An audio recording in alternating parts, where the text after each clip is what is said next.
Бір таймда 5 гол Фликтің жаңа қаруы. Жартылай финалдың сенсациялық батыры және футбол нарығын төңкеріп жіберген рекорд бұл матч жай ғана финалға шығу емес еді. Ол бүгінгі Барселонаның шын мәнінде қандай деңгейге жеткенін, неге Атлетиктің тас талқаны шыққанын, Ямалды күтпеген жерден кім көлеңкеде қалдырғанын және бір кештің Еуропадағы күштер тепе-теңдігін қалай өзгерткенін көрсетті. Мұның бәрін дәл қазір талдап көрейік. Достар, ыңғайланып отырыңыздар, біз бастаймыз. Сауд Арабиясында өткен Испания суперкубогының жартылай финалы. Барселона үшін абсолютті басымдықтың нағыз көрінісіне айналды. Ханси Фликтің командасы көп күш жұмсамай-ақ Атлетик Билбаоны 5-0 есебімен ойсырата жеңіп, матчтың тағдырын бірінші таймның өзінде-ақ шешіп қойды. Есепті 22 минутта Ферран Торрес ашты. Бұл гол нағыз голдық феерияның бастамасы болды. 38 минутта таблода 4-0 есебі жарқырап тұрды. Гол авторлары Фермин Лопес, Руни, Баржи және Рафинья. Барселона жеңіл, жылдам әрі өзіне сенімді ойнап қарсыласына қарсылық көрсетуге еш мүмкіндік қалдырмады. Екінші таймда да ойынның сипаты өзгерген жоқ. Үзілістен кейін көп ұзамай Рафинья тағы бір гол соғып, есепті ірі жеңіске жеткізді. Осыдан кейін каталондықтар ауыстырулардан соң да шабуылда сәттерді жасай берді, бірақ шешуші соққыларда дәлдік жетіспеді. Ал Атлетик сол сәттен бастап тек шығынды азайтуға тырысып, терең қорғанысқа шегінді. Матчтың соңына таман баскілер бірнеше эпизод құралды, алайда бұл кеш толығымен және сөзсіз Барселонаның еншісінде болды. Фликтің командасы ұпай жоғалтпай келе жатқан сериясын сенімді түрде жалғастырды. Суперкубокқа дейін олар Чемпиондар лигасында Челсиден жеңілгеннен кейін қатарынан 8 матчта жеңіліс көрмей ұпай жоғалтпаған еді.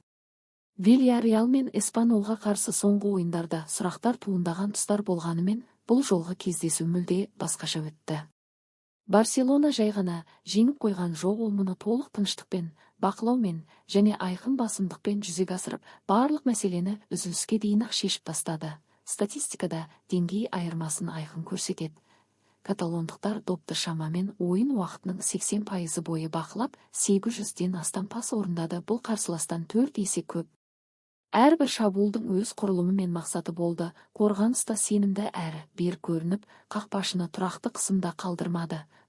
Алдыңғы матчтармен салыстырғанда айқын ілгерілеу болды. Қорытынды 40-тан кейін Ханси Флик өз қанағаттануын жасырмады. Ол матч аяқталған сәттен бастап-ақ келесі сын туралы ойлайтынын айтса да, алаңда көрген ойыны өзіне қатты ұнағанын атап өтті.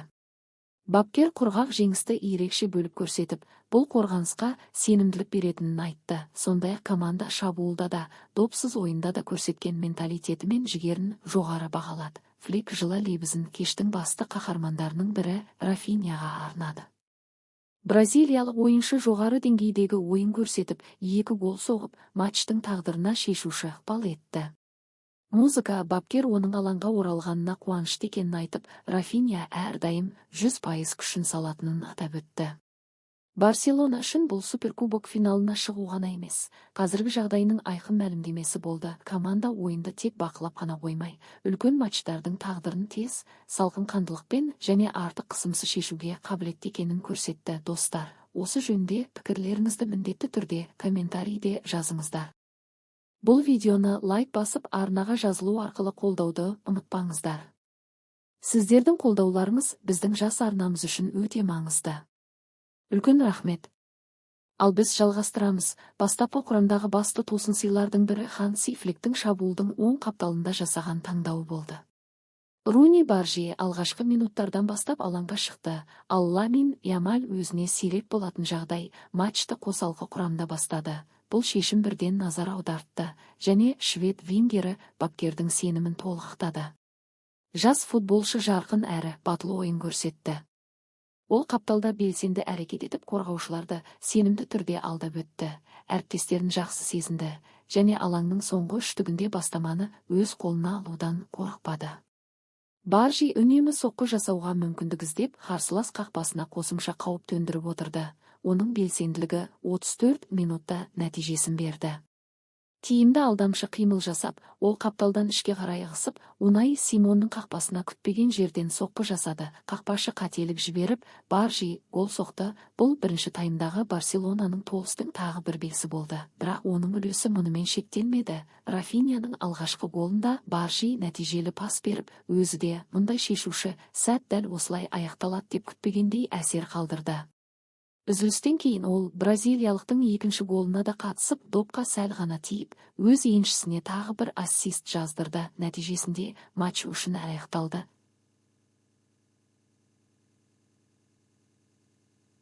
Үшін әлемдегі ең үздік 10 қаптал ойыншыларының бірі деп саналатын Ламин Ямальмен тікелей бәсекеге түсіп отыр.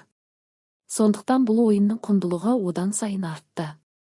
Ол Фликтің швед ойыншысына сенім артып, маусым бойы, әсіресе Ямальдың жүктемесін дұрыс бөлу қажеттігін ескере отырып, музыка оған көбірек минут беруге толық негізі бар екенін көрсетті. Баржидің жартылай финалдағы алаңға шығуы тек тактикалық қадам ғана емес, клубтың бұл ойыншыға үлкен үміт артқанын да дәлелдеді.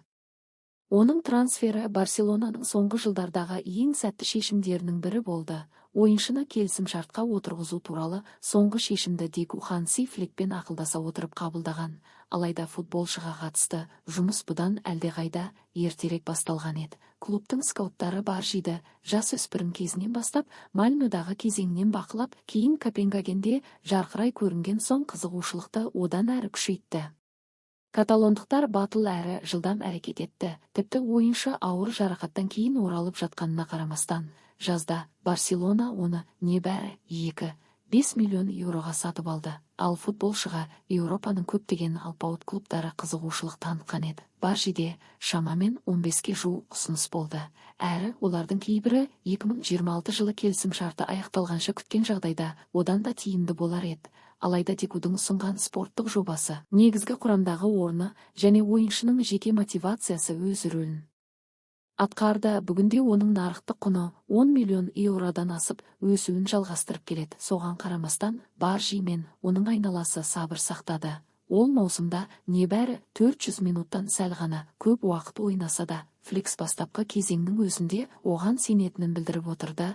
Желтоқсанда бапкер басқа клубтардың, соның ішінде Портоның қызығушылығына қарамастан, ойыншыға кету нұсқаларын қарастырмауды тікелей ұсынды. Жалға беруде мүлде күн тәртібінде болған жоқ. Әрі Баржи өзі де оған ешқашан талап қоймаған. Құрамдағы бәсекелестіктің деңгейін түсіне отырып, суперкубоктағы бұл өнер көрсету швед ойыншысының жеке таланты ғана емес, Фликтің шабуылда тағы бір толыққанды қаруға ие болғанын да дәлелдеді. Иә, Баржи Ямальмен бір позицияда ойнайды, бірақ болашақта рөлдер өзгеруі мүмкін. Ямальдың уақыт өте орталыққа жиі ауысуы, ал Баржидің қапталда тұрақты рөлге ие болуы әбден ықтимал. Барселона үшін бұл бір ойыншының сәтті матчынан әлдеқайда маңыздырақ. Клуб ұзақ жылдарға жететін, әлеуеті орасан зор футболшыға ие болды, және нарықтағы құны енді ғана өсе бастаған маңызды активке қол жеткізді. Ал суперкубоктың жартылай финалы бір нәрсені анық көрсетті. Флик кезіндегі Барселонаның құрам тереңдігі жай теория емес, үлкен матчтардың тағдырын шеше алатын нақты фактор. Достар, осы Барселонаның жаңа ойыншысы туралы не ойлайтыныңызды міндетті түрде пікірге жазыңыздар. Жартылай финалдың тағы бір жасырын тартысы қақпашылар Жоан Гарсия мен Унай Симонның қарсыласуы болды. Екеуі де алдағы әлем чемпионатында Испания құрамасының негізгі қақпашысы болуға үміткер ретінде қарастырылып жүрген еді. Сондықтан бұл дуэльдің жеке маңызы ерекше болды. Алайда ол ұзаққа созылмай, айқын нәтижемен аяқталды. Унай Симон үшін бұл кеш өте ауыр өтті. Ең ауыр сәт Руни Баржидің голына тікелей әкелген қателігі болды. Ол Атлетик қақпашысы үшін матчтың жалпы сәтсіз өткенін айқындай түсті. Өткізілген 5 гол бас командасы төтеп бере алмаған қысымның айқын көрінісі еді. Ал алаңның екінші шетінде Жоан Гарсия өзін барынша сенімді көрсетті. Ол дерлік қателікке жол бермей, қақпасы маңындағы жағдайды толық бақылауда ұстады және матчты құрғақ есеппен аяқтады. Бұл нөлдік ойын ұлттық құрамадағы болашағы жөніндегі талқылауларда оның пайдасына тағы бір дәлел болды. Қорытынды ысқырықтан кейін футболдың адами қыры да көрінді. Барселона сапындағы Испания құрамасының ойыншылары ауыр жеңілістен кейін Унай Симонды қолдау үшін оған жақындады.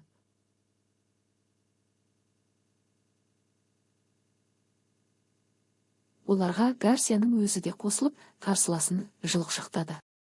Құрамадағы орын үшін қызу бәсекелестік жүріп жатқанын ескерсек, өзара құрметтің бұл көрінісі ерекше әсерлі болды және анық Атлетик қақпашысы тарапынан да жоғары бағаланды. Суперкубоктағы сенімді жеңіспен жақында Эспаньолға қарсы дербидегі мықты ойыннан кейін Жоан Гарсияның Испания құрамасындағы болашағы туралы әңгіме тіпті қыза түсті. Бапкерлер штабы әлі нақты шешім қабылдауға ерте екенін айтып, құрамды жасақтауға уақыт бар екенін алға тартқанымен, оның шақырту алуы қазірдің өзінде дерлік заңды құбылыс ретінде қабылдануда. Әлем чемпионатының алдында Испания құрамасы 29 наурыз күні Дохада Лионель Месси бастаған Аргентинаға қарсы финалиссима матчын өткізеді. Ал бірқатар испандық бақ Гарсияның сол ойынға арналған тізімге енгізілетінін хабарлап үлгерді. Movistar Plus пен Кауп радиосы да Барселона қақпашысы Луис де ла Фуэнтеден шақырту алатынын растады. Мұны тікелей әлем чемпионатымен байланыстырмаса да, оның қазіргі жоғары деңгейін ерекше атап өтті. Гарсияның өзі бұған дейін әлем чемпионатына қалай болса да баруды мақсат тұтпайтынын, бастысы өз дамуын жалғастыруға көңіл бөлетінін айтқан болатын. Бұл сөздер ұлттық құрама штабы өкілдерінің бағасымен де үндеседі. Жартылай финалдың екінші таймында бас бапкердің көмекшісі Хуан Гонсалес Гарсияның дамуын ұзақ уақыттан бері мұқият бақылап жүргендерін атап өтті. Ол қақпашының мінезін, тұрақтылығын және жоғары деңгейдегі ойынын ерекше атап, сонымен қатар алда әлі талай ай барын және көп нәрсенің өзгеруі мүмкін екенін қоса айтты. Соған қарамастан, бұл матч тағы бір маңызды кезеңге айналды. Барселонаның сенімді әрі жетілген ойыны мен қақпашының сабырлылығы аясында Гарсияның ұлттық құрамадағы болашағы туралы сұрақ енді жай болжам болудан қалып, барған сайын уақыттың еншісіндегі мәселе болып барады. Достар, осыған қатысты өз пікірлеріңізді міндетті түрде комментарийде жазыңыздар. Ал егер бұл видеоны қолдауды ұмытып кетсеңіздер, қолдаңыздар. Біз жалғастырамыз. Бастапқы 40-қа дейін белсенді талқыланған тағы бір тақырып Ламин Ямальдың бастапқы құрамда болмауы еді. Барселонаның шабуылындағы негізгі рөлін ескерсек, матчтан кейін бұл шешімнің себептері туралы сұрақтар бірден туындады. Ханси Флик бұл мәселені бірден түсіндіріп, жанкүйерлерді тыныштандыруды жөн көрді. Бапкердің айтуынша, соңғы күндері Ямаль өзін жақсы сезінбеген және толыққанды жаттыға алмаған. Сондықтан тәуекелге бармай, оны қосалқы құрамда қалдыру туралы шешім қабылданған. Сонымен қатар Флик қазір ойыншының жағдайы жақсы екенін және ешқандай күрделі мәселе жоқ екенін ерекше атап өтті. Осындай сақтық танытқан бапкерлер штабының фонында Ямальдың әлемдік футболдағы ерекше мәртебесін тағы бір мәрте айқындай түскен деректер де пайда болды. КСП есебінің жаңа баяндамасы оны Mundo Deportivo жариялап кеңінен таратты. Барселонаның Венгерін әлемдегі нарықтық құны ең жоғары ойыншы ретінде бірінші орынға қойды. Зерттеуге сәйкес, Ямальдың бағасы 343 миллион еуроға тең. Бұл көрсеткіш тек рейтингтің көшін бастамай, оны басқа барлық футболшылардан түбегейлі ерекшелендіріп тұр. Қазіргі таңда бұл оны жер бетіндегі ең қымбат ойыншы етеді. Ямаль мен оның қатарластары арасындағы айырмашылықта ерекше әсер қалдырады. 20 жасқа дейінгі футболшылар арасында Барселона ойыншысы бағалау құны бойынша бәсекелестерінен шамамен 3 есе озып, ешқандай шартсыз, жеке дара бірінші орынды иеленіп отыр. Тіпті қазіргі футболдың танылған супержұлдыздары да одан айтарлықтай қалып келеді. Эрлинг Халандтың бағасы 255 миллион еуроға, ал Килиан Мбаппенің құны 201 миллион еуроға бағаланады. Олардың ең жоғары деңгейдегі тәжірибесі мен тұрақты нәтижелігіне қарамастан, екеуі де Барселонаның жас ойыншысынан кейін қалып отыр. Бұл жағдай Ямаль феноменінің бірегейлігін тағы бір мәрте айқындай түседі. Ал каталондық клубтың бұл рейтингтегі қатысуы мұнымен бітпейді. Педри жалпы тізімде 130 миллион еуро бағамен 10-шы орынды иеленсе, ал Пау Кубарси қорғаушылар арасындағы әлемдік рейтингтің көшін 110 миллион еуро көрсеткішімен бастап тұр. Суперкубоктағы сенімді жеңіс, құрамды сауатты ротациялау және жас ойыншылардың жүктемесіне сабырлы қарау аясында бұл сандар клубтың қазіргі жағдайының қисынды көрінісі іспетті. Флик кезіндегі Барселона алаңда жеңіске жетіп қана қоймай, әлемдік футболдағы ең құнды активке де ие, клубтың болашағы тіпті тұтас бір дәуірдің негізі қаланып жатқан ойыншыға Алда финал, жаңа сын-қатерлер және одан да мықты қарсыластар күтіп тұр. Флик кезіндегі Барселона алаңда жеңіске жетіп қана қоймай, әлемдік футболдағы ең құнды активке де ие. Клубтың болашағы, тіпті тұтас бір дәуірдің негізі қаланып жатқан ойыншыға. Алда финал, жаңа сын-қатерлер және одан да мықты қарсыластар күтіп тұр. Егер сізді Фликтің жобасы қалай дамитыны, маусымның басты тұлғасы кім болатыны, және мұның бәрі қайда апаратыны қызықтырса, арнаға жазылып, лайк басып, пікірге осы матчтың басты қаһарманы кім болғанын жазыңыздар. Біз бақылауды жалғастырамыз. Ең қызығы енді ғана басталады.